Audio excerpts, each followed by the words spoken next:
Amis du jour, chalutations. Pour les petits nouveaux, moi c'est Sekhmet, et je vous souhaite la bienvenue dans mon podcast littéraire.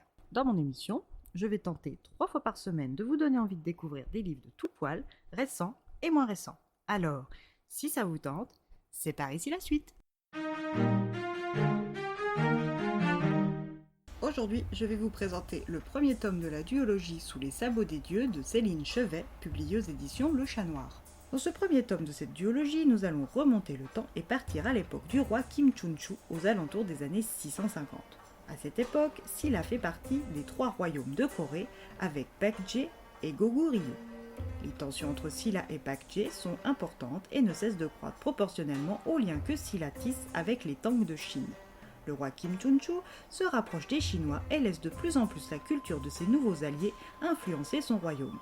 Le chamanisme ancestral tend à disparaître au profit du bouddhisme déjà adopté par l'élite de Silla.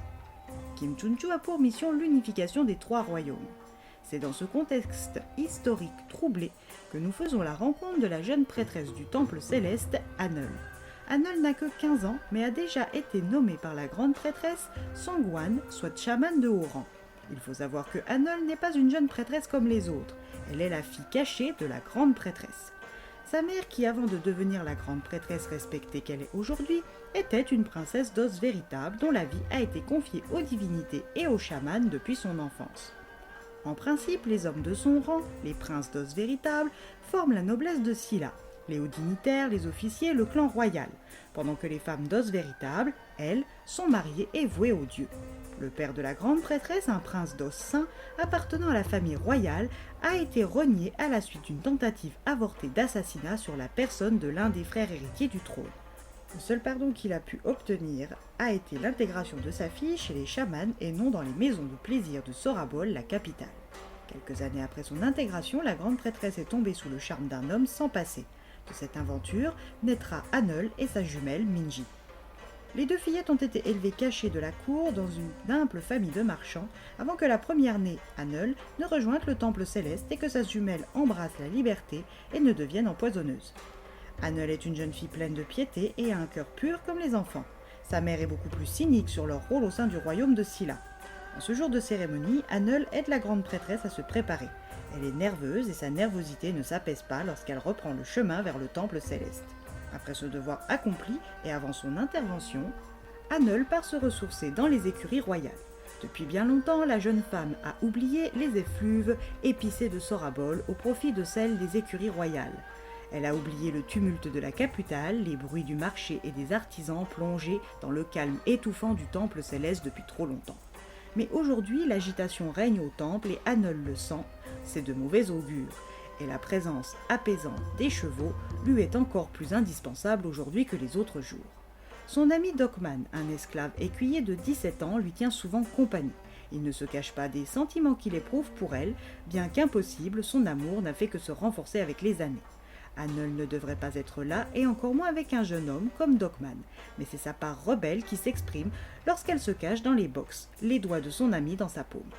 Dokman sent l'anxiété d'Hanul et l'interroge. Hanul lui explique que d'ordinaire, la famille royale de Silla et ses conseillers ne se rendent aux cérémonies que 2 fois dans l'année, une fois après la plantation et une fois après la récolte. Les autres rites sont souvent tenus en la seule présence de la reine Munmyang, voire de la seule grande prêtresse.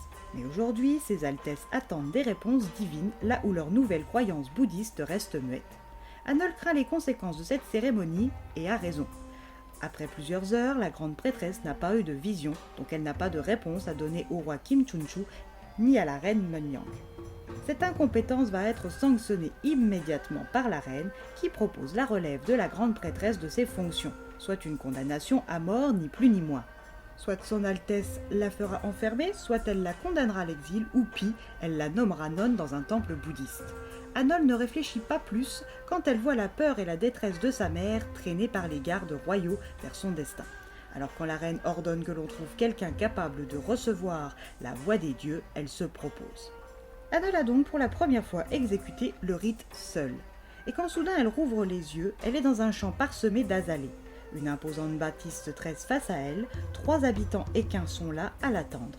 Elle comprend qu'elle est dans l'entremonde, ou plus précisément dans son entremonde. Parmi les 3 chevaux, Hanul porte son choix sur le plus grand et imposant, le gros étalon noir. Le dernier attend qu'elle se hisse sur son dos avant de lui montrer une forêt, une rivière, des villageois sur un pont caché. À son retour parmi les vivants, elle est menée dans la salle du Grand Conseil au cœur du palais. Dans cette immense salle, des généraux, des officiers de la défense et de l'intérieur, ses altesses royales complétées du prince héritier Kim Bok-min, le chef des harangues Kim Yun-shi, sont tout oui. Hanul raconte son voyage et, faute de savoir l'interpréter, laisse le Pyangwolju le faire à sa place. Après cette première prédiction, synonyme d'une victoire pour Silla, Hanul est dans les bons papiers de la reine et est promue au rang de future grande prêtresse. Commence pour elle un apprentissage long et semé d'embûches, où elle fera des rencontres marquantes comme celle avec le premier-né du roi Chunchu avec une concubine, le prince bâtard Mok, ou encore avec l'amant harangue de sa jumelle, Li Yuo-jin, ou encore le rebelle du Sulsa, Il Quan. Entre conspiration, manipulation et rivalité, chaque choix d'Hanul aura une conséquence. Mais saura-t-elle toutes les assumer? À vous de le découvrir.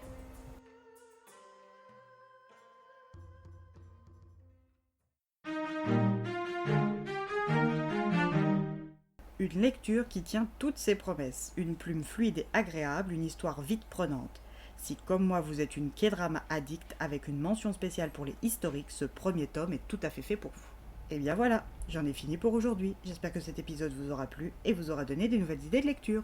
Si vous souhaitez découvrir d'autres petits bonbons littéraires tout droit sortis de ma bibliothèque, je vous retrouve le mardi 10 septembre prochain pour un nouvel épisode.